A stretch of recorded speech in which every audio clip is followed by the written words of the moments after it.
Hi நண்பா, இந்த ஒரு வீடியோவில் தி கோட் திரைப்படம் இதுவரையும் கேரளாவில் 16வது நாள் முடிவில் எவ்வளோ கலெக்ஷன் இருக்குது அப்படின்றதான் இந்த ஒரு வீடியோவில் நம்ம டீட்டெயில் வந்து பார்க்க போகிறோம். அதுக்கு முன்னாடி தி கோட் திரைப்படம் உங்களுக்கு பிடிச்சிருக்கா இல்லையா, ஸோ தி கோட் திரைப்படத்திற்கு நீங்கள் எவ்வளோ ரேட்டிங் கொடுப்பீங்க அப்படின்றத மறக்காமல் கமெண்ட் பண்ணுங்கள்.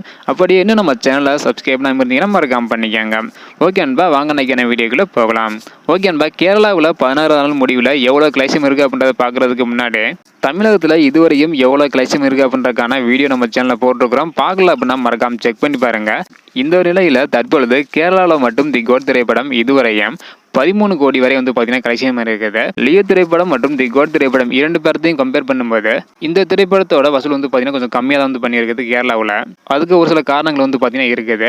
ஸோ அதனால தான் கேரளாவில் கொஞ்சம் கம்மியான வசூல் வந்து பண்ணியிருக்குது. அதாவது இதுவரையுமே 16வது நாள் முடிவில் 13 கோடி வரை வந்து கலெக்ஷன் இருக்குது. ஸோ இதை பற்றி உங்களோட கருத்து என்ன? ஸோ அடுத்து வந்து பார்த்தீங்கன்னா கர்நாடகாவில் எவ்வளோ கலெக்ஷன் வந்து அப்படின்றக்கான வீடியோ வரும். அது மட்டும் இல்லாமல் வேர்ல்டு வைடாக எவ்வளோ கலெக்ஷன் வந்து அப்படின்றக்கான வீடியோ அடுத்து வரும். இதில் நீங்கள் தெரிஞ்சுக்க நினச்சிங்கன்னா மறக்காம நம்ம சேனலை சப்ஸ்கிரைப் பண்ணிக்காங்க. இந்த வீடியோ பார்த்தீங்கன்னா மறக்காம எல்லாருக்குமே ஷேர் பண்ணுங்க. ஓகே அன்பா, தேங்க்யூ.